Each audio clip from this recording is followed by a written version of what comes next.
O Saber Direito desta semana é sobre microsistemas de precedentes vinculantes. Apresenta a teoria dos precedentes, repercussão geral e incidente de assunção de competência, recursos excepcionais repetitivos, incidente de resolução de demandas repetitivas e incidente de arguição de inconstitucionalidade. O professor é o advogado Vinícius Lemos, mestre em Sociologia e Direito. Olá a todos os telespectadores. Aqui estamos na segunda aula do Saber Direito. O curso é o Microsistema de Formação de Precedentes Vinculantes. A aula de hoje será sobre repercussão geral e incidente de assunção de competência. Na aula anterior, falamos sobre a teoria geral dos precedentes judiciais. Aqui já vamos entrar nos precedentes ou nos institutos que formam ou que ajudam a formar os precedentes. O primeiro instituto será a repercussão geral. O primeiro daqueles que o código, tanto no réu anterior quanto no novo, já fala sobre ele e também que tem uma base constitucional, tanto pela emenda 45 de 2004 e depois a sua regulamentação. A repercussão geral é um filtro do recurso extraordinário, onde nós temos aqui que todo recurso extraordinário interposto depois de 2007 tem que falar sobre a repercussão geral de sua matéria, ou seja, tem que argumentar num tópico apartado em que a sua matéria daquele recurso extraordinário, além de conter a questão constitucional, precisa ainda da sua transcendência qualitativa e transcendência quantitativa. Como que se afere essa transcendência? Isso será de caso a caso, porque repercussão geral é um conceito jurídico indeterminado. E por ser um conceito jurídico indeterminado, ele vai pensar aqui se aquela matéria ela transcende aquele caso em concreto, nos aspectos aqui sociais, políticos, econômicos ou jurídicos. Então, a parte recorrente que realiza o recurso extraordinário tem que tentar aqui argumentar que o seu caso precisa do julgamento do STF por ter aqui uma transcendência em relação ao caso em concreto, que não será simplesmente um impacto entre as partes, mas também um impacto além daquela lide que outras pessoas e a importância da matéria também será realizada. Um recurso extraordinário, então, não pode vir sem a repercussão geral. E a repercussão geral muda a própria visão desse controle de constitucionalidade, o aqui concreto, que é o recurso extraordinário. O recurso extraordinário, as partes aqui podem levar ao STF um caso em concreto, onde vai se realizar aqui o controle de constitucionalidade difuso. E por ser um controle de constitucionalidade difuso, a base brasileira dizia que só vai valer entre as partes. Isso ainda vale no recurso extraordinário? Sim, mesmo com a repercussão geral. Aqui nós temos que o impacto daquilo que foi julgado naquele recurso extraordinário, mesmo com repercussão geral, só tem valor de coisa julgada, só forma coisa julgada para aquela ação. Porém, com a inserção da repercussão geral, o STF escolherá, diante dos argumentos trazidos pelo recorrente, se aquela matéria tem ou não a repercussão geral e impactará futuramente outros processos que têm similitude fático-jurídica aqui. Então, quando alguém interpõe com um recurso extraordinário, ele deve fundamentar que a sua ação, que a matéria ali a ser discutida, além da questão constitucional, com base no artigo 102, inciso 3 da Constituição Federal, tem também uma transcendência também que se faça esse julgamento, não só para a resolução do caso em concreto, mas também para impactar outros casos. Se não tiver a repercussão geral, o recurso não será julgado. Então, essa é a base da repercussão geral. Mas como é feita a repercussão geral?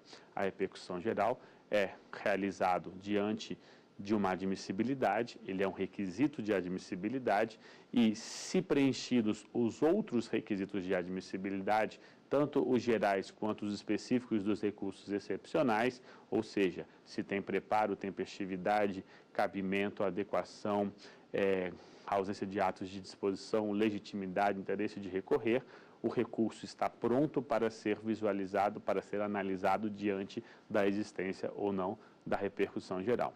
A repercussão geral, para ser reconhecida, precisa de 4 votos. A repercussão geral, para ser negada, precisa de 8 votos. Ainda é uma análise de admissibilidade. Dentro da análise de admissibilidade, se tiver 4 votos, o recurso será julgado em sistema de repercussão geral. Por outro lado, se 8 dos ministros votarem contra a repercussão geral, com ausência de repercussão geral, aquele recurso não será julgado. Então, nós temos aqui a decisão de admissibilidade em relação à repercussão geral como um momento ímpar, um momento aqui de admissibilidade, porém que define muitas coisas em relação ao julgamento ou não da própria repercussão geral e do próprio recurso extraordinário. Um recurso extraordinário que não tiver a repercussão geral, ele não é admissível. E por não ser admissível, ele não será julgado. Só que isso, para nós pensarmos a repercussão geral como uma forma de criação de precedente, de formação de precedente, ele é importante que nós comecemos a analisar a própria repercussão geral e o seu julgamento. O seu julgamento, como já foi dito, tem 2 aspectos, 2 possibilidades. O reconhecimento da repercussão geral, o resultado positivo da repercussão geral, ou o aspecto negativo, o não reconhecimento da repercussão geral. Diante da negativa de repercussão geral, 8 votos contra a repercussão geral, aquela questão não será julgada. Então, nós temos aqui a decisão negativa de repercussão geral. E isso influencia não somente aquele caso, influencia todos os outros casos que tiverem a matéria idêntica. Isso quer dizer que, num recurso extraordinário, ele for votado contra, que não tem o reconhecimento da repercussão geral, aquele recurso será tido como inadmissível, não conhecido pelo STF e, consequentemente, aquela matéria será não julgada, ou seja, o mérito recursal não vai ser sequer enfrentado pelo STF. Aí nós temos as consequências em relação à decisão negativa de repercussão geral. E nesse ponto que vamos entender que a repercussão geral começa a formar um precedente judicial. Por quê? Na medida que o plenário do Supremo diz que não tem repercussão geral, aquela matéria, ainda que com uma questão constitucional, não vai ser julgada. E se não será julgada, será tido como ausente de repercussão geral. Por mais que nós tenhamos uma questão constitucional, uma infração constitucional, um recurso bem colocado em relação ao artigo 102, inciso 3 da Constituição, não teremos aqui o julgamento de mérito. E não tendo o julgamento de mérito, aquele recurso será não conhecido. O que acontecerá com os outros recursos eventuais existentes no STF e talvez existentes nos tribunais de segundo grau ou no STJ que já foram interpostos e que estão ali à espera de julgamento de remessa para o STF? Todos esses recursos serão inadmitidos se já estiverem no STF e negados seguimento se não estiverem no STF. O que isso quer dizer? Quer dizer que o momento em que não for reconhecida a repercussão geral, isso gera um precedente, por mais que seja um precedente com um caráter negativo e que influencia aquele processo que foi firmado, como todo processo tem o seu próprio julgamento, e também influencia outros processos que estão ali diante de uma negativa de repercussão geral. Isso quer dizer que os casos análogos também não serão realizados aqui o julgamento por causa da ausência já determinada de repercussão geral. Isso é um precedente judicial, por mais que seja um precedente pelo não julgamento, pelo não enfrentamento da matéria pelo STF. Dessa maneira, convém falar que a repercussão geral é uma formação de um precedente. Só que nós estamos ainda no caráter negativo da repercussão geral, da decisão que não reconhece a existência da repercussão geral. Mas nós temos também a decisão sobre o reconhecimento da repercussão geral. O que ocorre quando reconhece-se a repercussão geral? Esse é um ponto que nós vamos imaginar agora. Sobre o reconhecimento, 4 ministros, eles argumentam e votam pelo reconhecimento. A partir daí, nós temos a possibilidade de julgamento do mérito. Dentro desse julgamento do mérito aqui, o relator realiza a decisão de afetação, onde o artigo 1035 do novo Código de Processo Civil regulamenta toda a repercussão geral, dizendo até que o relator vai suspender os processos que tiverem natureza idêntica no Brasil inteiro. Isso quer dizer que, uma vez decidido pelo STF que a matéria será julgada, não tem por que os processos similares, os processos idênticos, continuarem a tramitar. Diante desse aspecto, se nós temos a suspensão de diversos processos por causa do enfrentamento futuro do mérito pelo Supremo, não temos aqui simplesmente o julgamento de um recurso. Apesar de aquele efeito ser entre as partes, o julgamento que sobrevier só servir para julgar o caso em concreto das partes, naturalmente, o julgamento do mérito desse recurso extraordinário com repercussão geral vale para todos os outros processos que estiverem sobrestados. Se o relator determina que todos os processos do Brasil inteiro fiquem suspensos para o julgamento daquela repercussão geral, obviamente, se for julgada o recurso extraordinário, haverá um efeito cascata, uma utilização aqui do julgado do Supremo para impactar todos esses processos. Por isso que a repercussão geral muda a própria sistemática do recurso extraordinário, dando-lhe uma objetivação. O que seria essa objetivação? É você imaginar que o caráter de controle de constitucionalidade meramente difuso, ele perde um pouco dessa visualização no recurso extraordinário e, de uma certa forma, julga-se o caso em concreto, num controle aqui concreto, para que ele tenha um efeito muito maior do que a mera criação de um precedente persuasivo. Mas aqui a visão de que esse precedente vai impactar, no mínimo, os processos que estão sobrestados à espera da definição do julgamento de mérito da repercussão geral. Então, esse é o primeiro dos pontos que nós podemos imaginar que se suspende os processos com a visão de existência da repercussão geral, logo nós temos a criação de um precedente. Esse precedente é um precedente vinculante ou um precedente meramente persuasivo? Essa é uma questão que o Código de Processo Civil de 2015 não nos respondeu. Nós temos que imaginar que, como foi dito na aula anterior, a repercussão geral não está no artigo 927. Ou seja, é aquele artigo que diz claramente que os juízes e os tribunais observarão os precedentes, não insere a repercussão geral e a decisão oriunda da repercussão geral dentro dos precedentes vinculantes, dentro dos precedentes que devem ser observados. Isso nos leva a crer que a repercussão geral não forma um precedente, que o julgamento de mérito da repercussão geral não forma um precedente. Nós já vimos que o julgamento negativo da repercussão geral causa um efeito cascata negativo, não conhecendo de todos os recursos existentes no STF e impedindo que aqueles recursos que sobrevierem sobre a matéria sejam também remetidos ao STF. E onde que diz isso? O artigo 1030, no seu juízo de admissibilidade, uma vez interposto o recurso extraordinário, nós não temos aqui a remessa para o STF se houver uma negativa de repercussão geral. Logo, existe uma vinculação. Se não tem remessa, se tem aqui uma negativa, também temos uma vinculação. O artigo 1042 do próprio Código de Processo diz também que, diante dessa negativa de admissibilidade do presidente do tribunal recorrido, não cabe o agravo para fazer subir o recurso ao STF.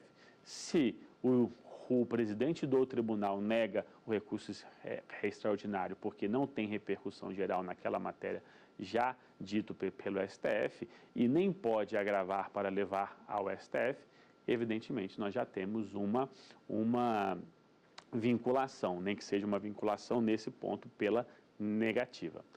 Aí nós entramos na primeira questão da aula. O Instituto de Repercussão Geral, como requisito do recurso extraordinário, trouxe melhorias ao sistema recursal do STF. Esse é um aspecto importante. Diante dessa visão de que a repercussão geral é um filtro de admissibilidade, o STF, a partir de 2007, pode escolher as matérias que ele acha transcendentais ou que ele acha que são relevantes para o sistema judiciário brasileiro ou para a própria sociedade brasileira.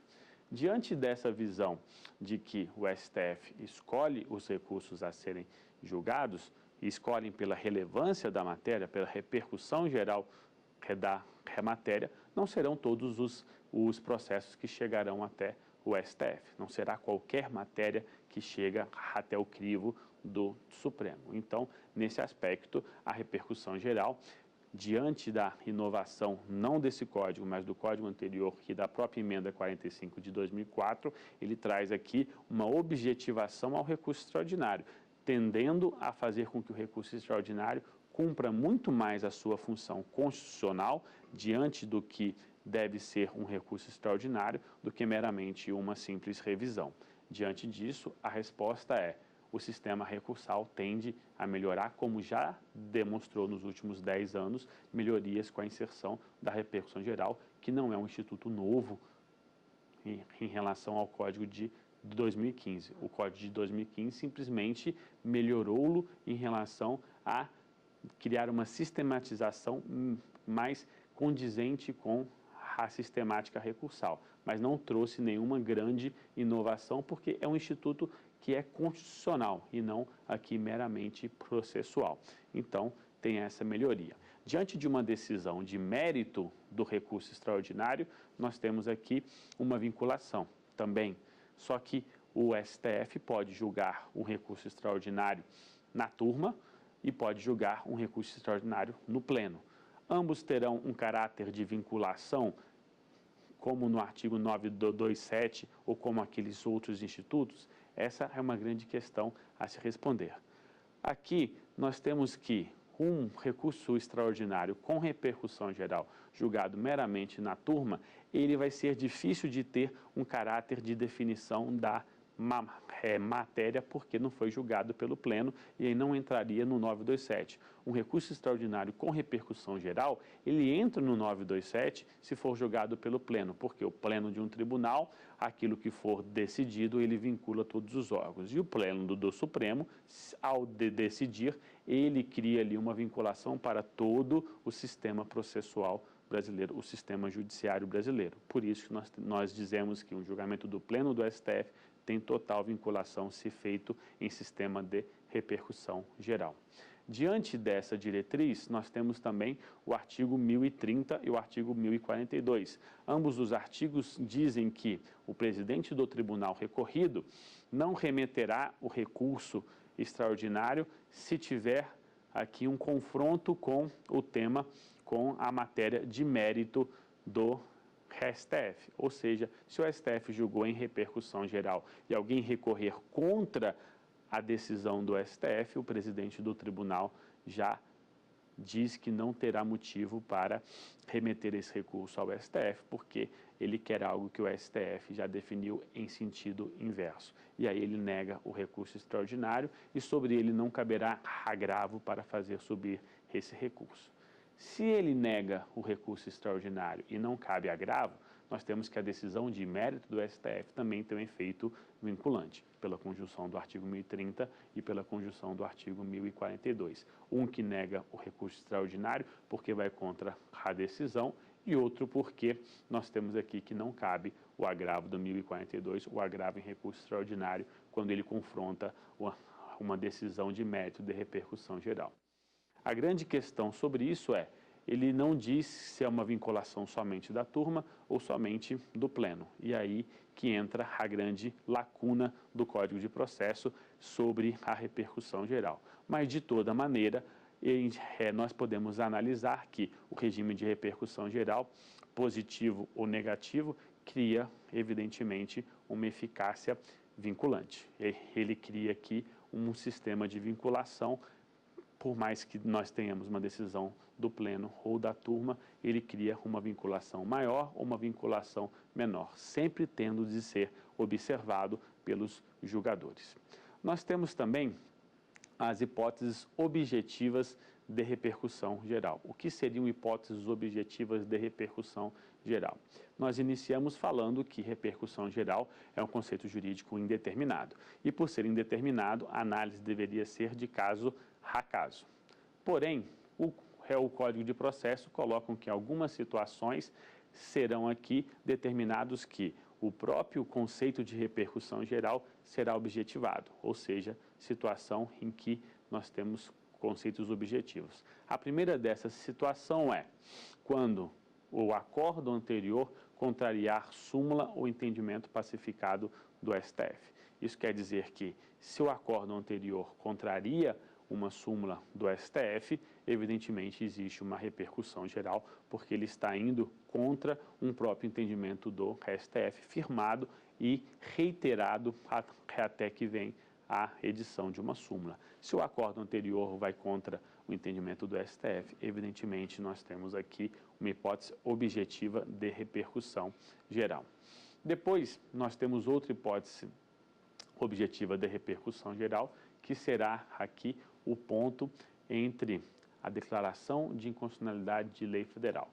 Qualquer tribunal anterior de segundo grau, Tribunal de Justiça ou Tribunal Regional Federal, que julgar uma lei inconstitucional, quando houver um recurso extraordinário sobre essa lei, sobre essa decisão, esse recurso extraordinário já estará ali com repercussão geral.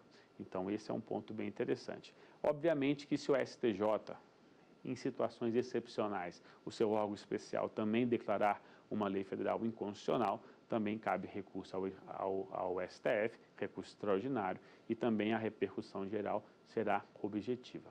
Por que esse caso aqui, a repercussão geral é objetiva? A função de declarar a inconstitucionalidade de uma lei, ou seja, a última instância em relação a isso, é do próprio STF. E se um órgão menor declara uma inconstitucionalidade, é passível de revisão, e essa revisão é muito importante, e por isso a repercussão geral será objetiva. A última hipótese de repercussão geral objetiva é sobre o incidente de resolução de demandas repetitivas. Esse incidente cria aqui uma tese jurídica onde será fixado, onde nós falaremos sobre isso em aula posterior. Essa tese jurídica fixada pelo órgão competente para julgar o instituto, o incidente, ele será passível de interposição de recurso extraordinário. Ao ser passível de interposição de recurso extraordinário, esse recurso extraordinário, o próprio Código diz que já será aqui com repercussão geral reconhecida. Isso quer dizer o quê? Todo recurso extraordinário contra uma decisão de incidente de resolução de demandas repetitivas, ele já está imbuído de repercussão geral. A grande questão, para finalizar o assunto de repercussão geral, é se essas questões aqui, que são objetivas, devem ser motivadas. Elas têm que estar no recurso extraordinário?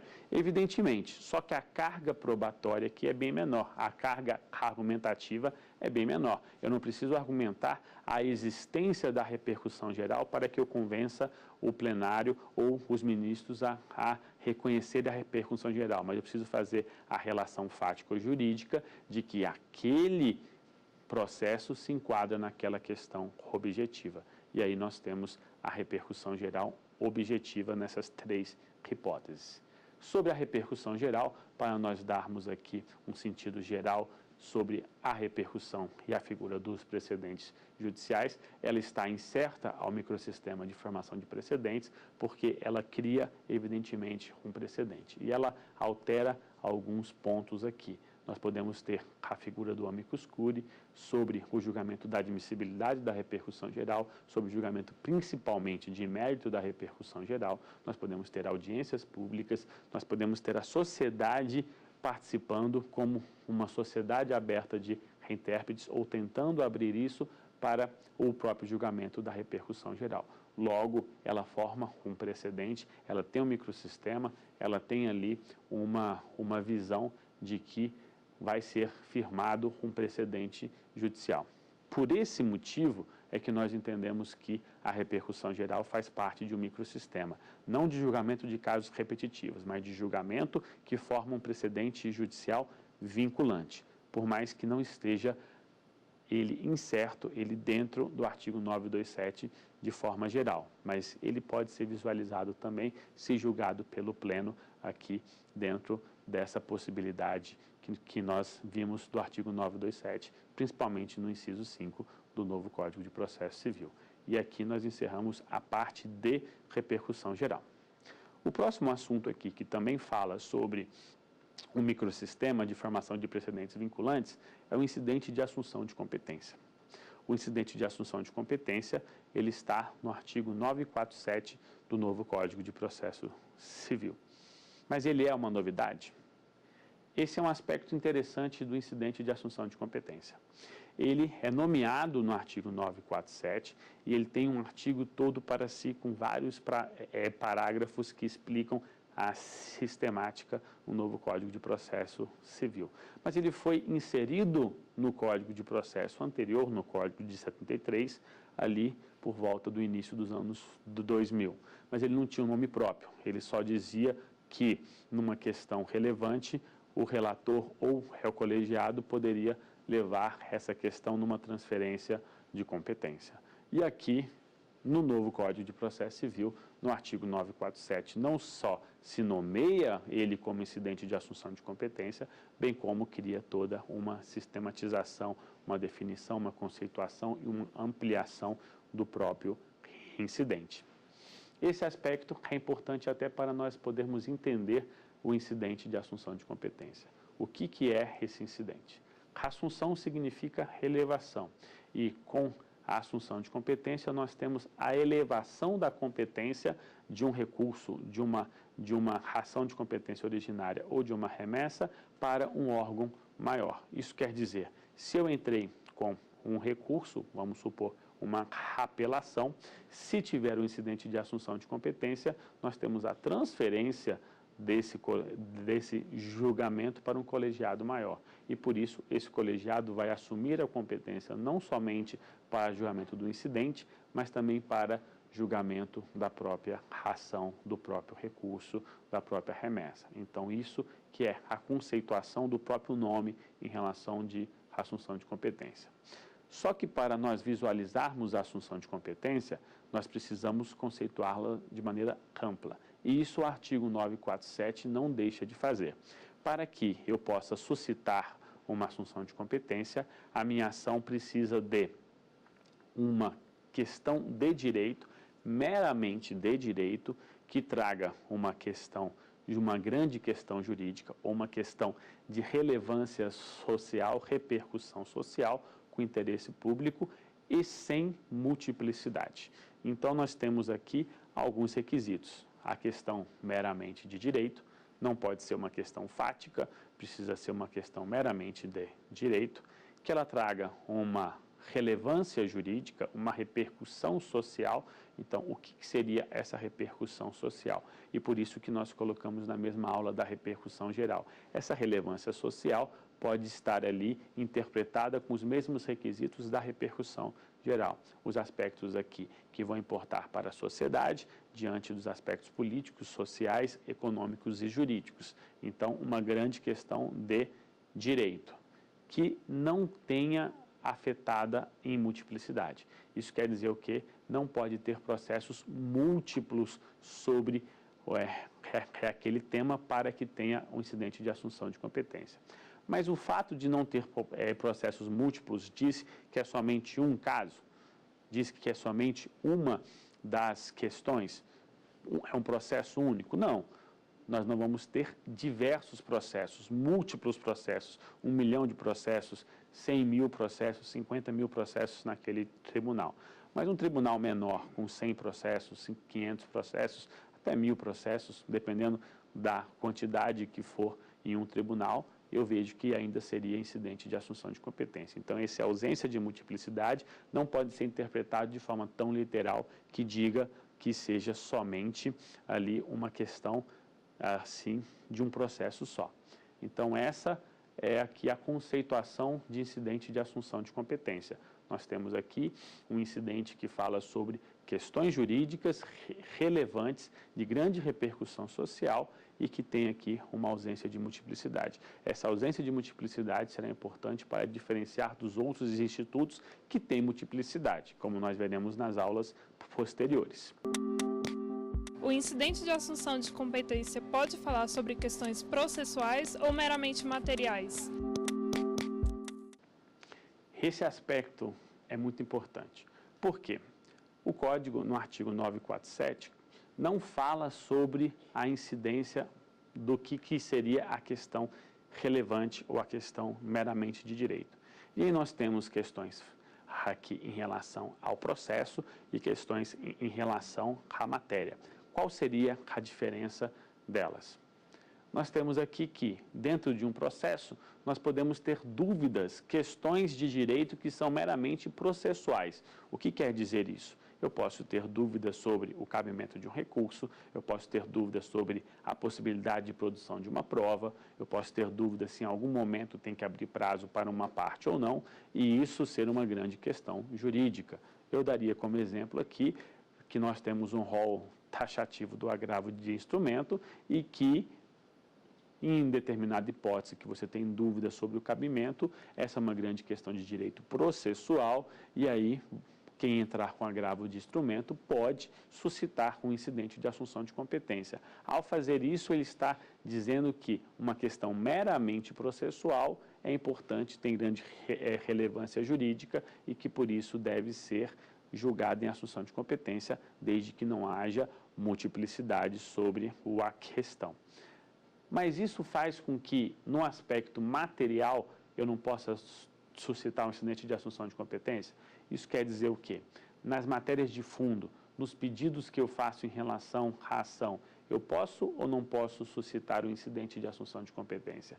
Essa é uma das grandes questões e talvez aqui seja a questão sobre a assunção de competência. Às vezes, a grande questão jurídica é o próprio mérito da ação, é o próprio momento aqui em que a minha ação é revestida de uma dúvida, de uma grande questão de direito, e aí eu posso também suscitar a assunção de competência.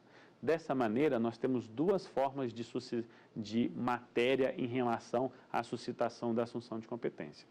Essas duas formas, então, como a própria pergunta disse, os aspectos meramente processuais da assunção de competência e os aspectos aqui materiais, as questões de fundo da própria ação. Eu posso suscitar tanto de uma maneira quanto de outra maneira. E isso eleva a condição do próprio incidente de assunção de competência. Ele ganha amplitude. Eu posso reutilizá-lo para tirar questões ou aqui para tirar dúvidas sobre questões meramente processuais ou sobre uma ou várias questões aqui de direito material e que vão ajudar a resolver a ação. Então, esse é um ponto importante da assunção de competência. Quem é legítimo para entrar com a assunção de competência ou para suscitar a assunção de competência? E esse é um aspecto importante. A assunção de competência pode ter uma característica oficiosa. O que é essa característica oficiosa?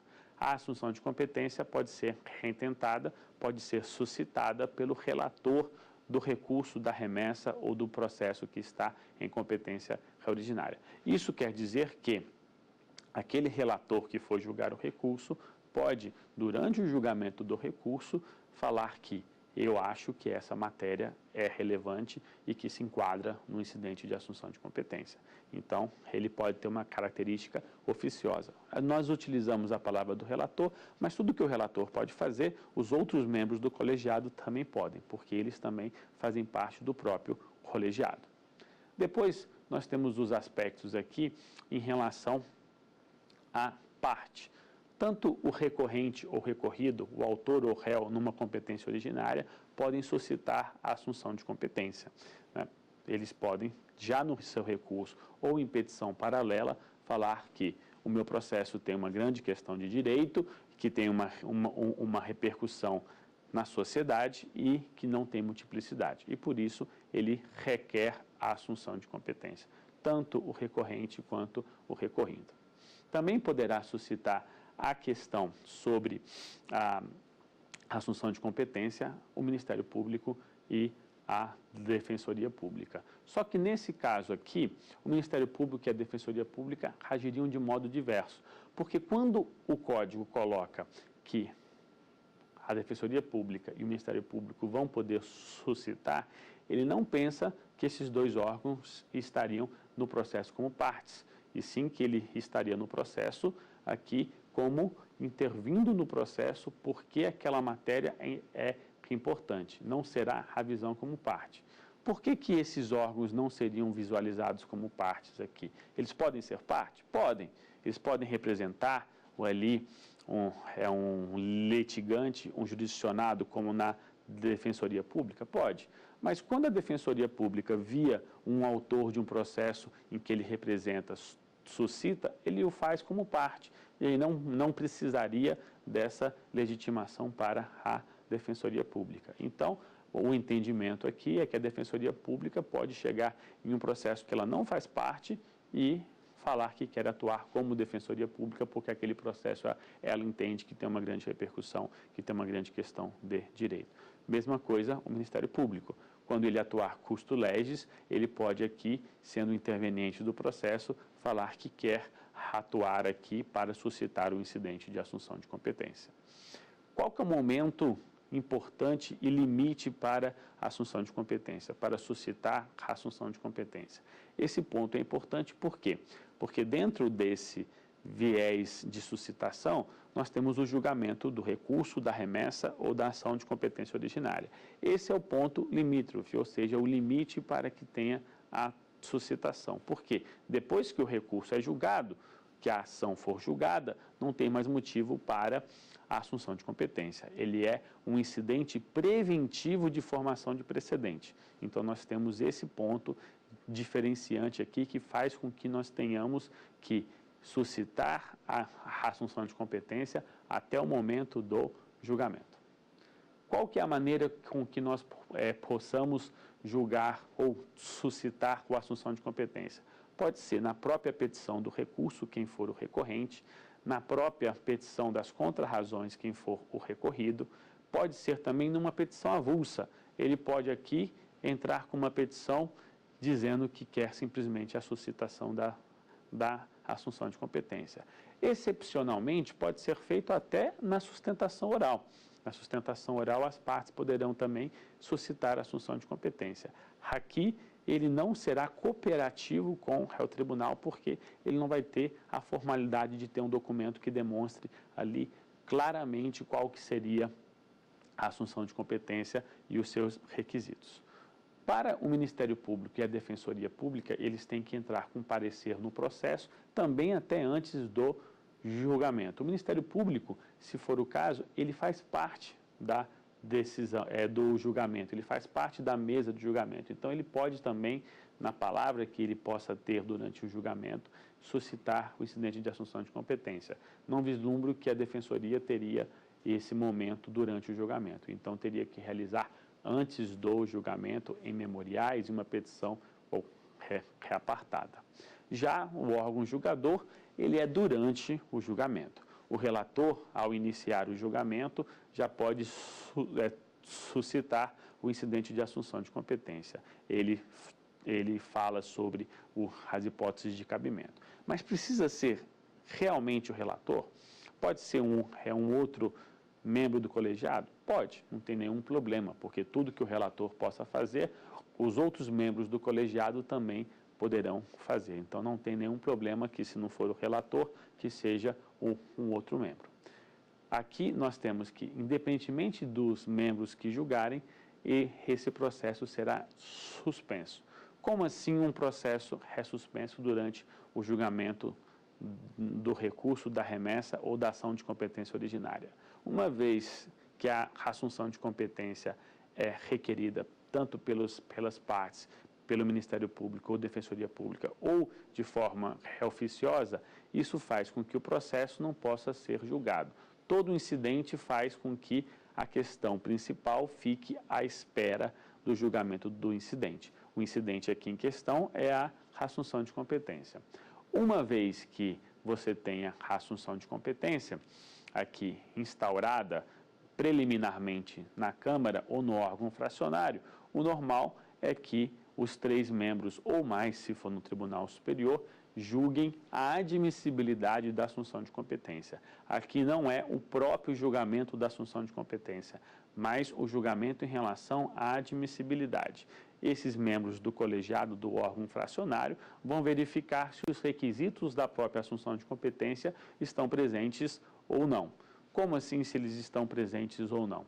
Se tem uma grande questão de direito, se essa questão tem uma relevância a mais do que o próprio processo e se tem uma ausência de multiplicidade. Se tiver uma ausência de multiplicidade, uma grande questão de direito e essa relevância social, essa relevância a maior do que o processo, eles vão votar pela admissibilidade do incidente.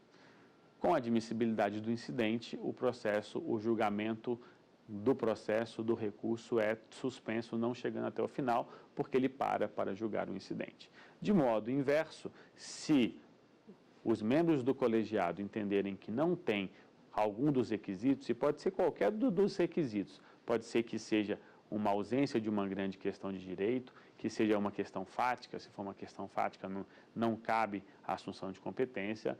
Pode ser que, apesar de ter uma questão de direito, que essa questão não tenha uma relevância social além daquele processo, ou então que exista uma multiplicidade reconhecida, uma repetitividade, e que isso vai impedir que o incidente de assunção de competência seja reinstaurado. Então, qualquer um desses 3 modos faz com que a sua ausência impeça a assunção de competência de ser firmada, de ser admissível aqui.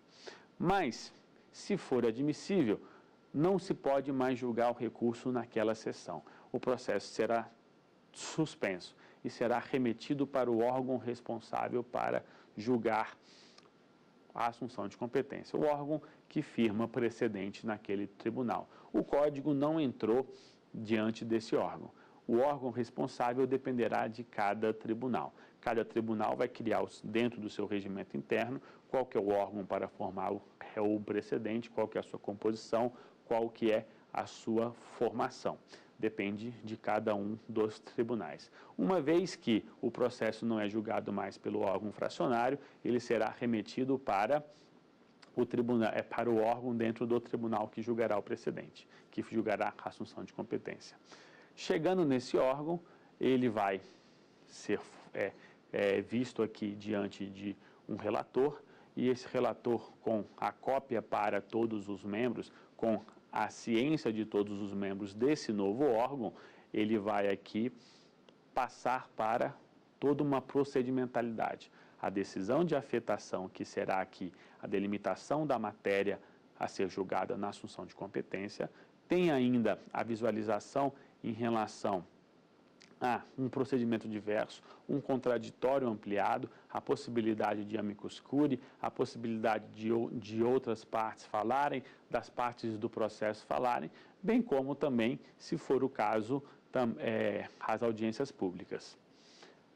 Quando a assunção de competência é aceita, retransferida para o órgão maior, o processo é suspenso ou não é suspenso em relação à existência de outros processos, outros 100, 200, 500 processos? Essa é uma dúvida que o Código deixa. Por quê? A interpretação de ausência de multiplicidade, como nós vimos antes, não quer dizer que o processo seja único, podem ter outros processos sobre isso. Nisso a doutrina se divide. Alguns dizem que não pode ter uma suspensão porque não existe previsão legal e, a meu ver, e boa parte da doutrina diz que, se tem processos idênticos e vai formar um precedente, não teria motivo para que aquele processo idêntico, similar àquele que vai ser julgado em assunção de competência, continue tramitando e assim tendo decisões e aspectos processuais diversos. Por isso também o relator, diante da decisão de afetação que ele faça, possa aqui suspender os processos. Mas ele tem que ver se existem outros processos, se tem relevância nessa possível suspensão.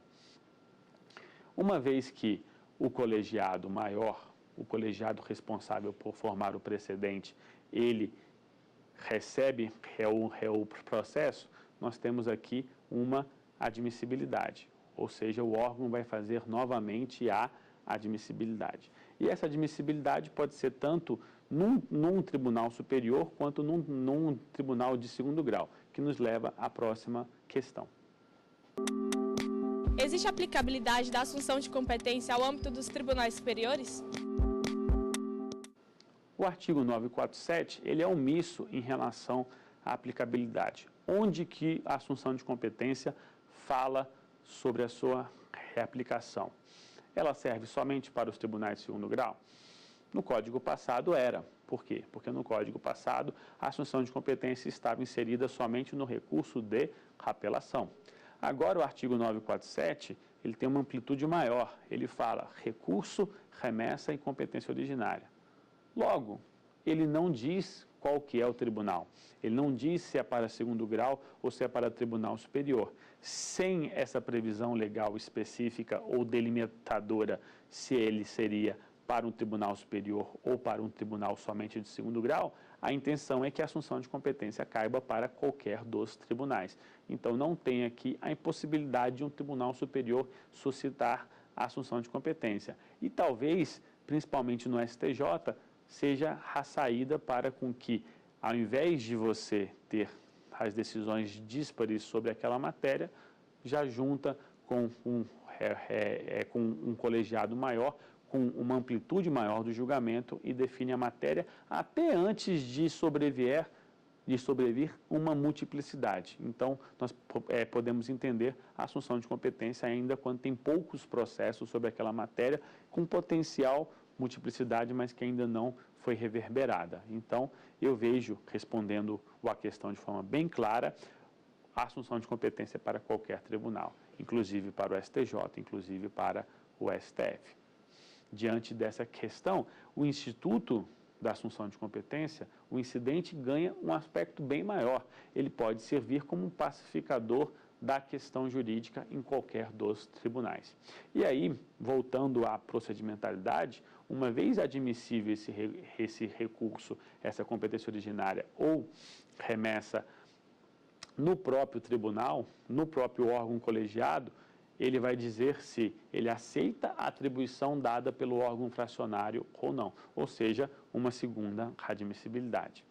Tivemos uma primeira admissibilidade pelo órgão fracionário e depois tem uma admissibilidade maior pelo órgão que vai julgar a assunção de competência.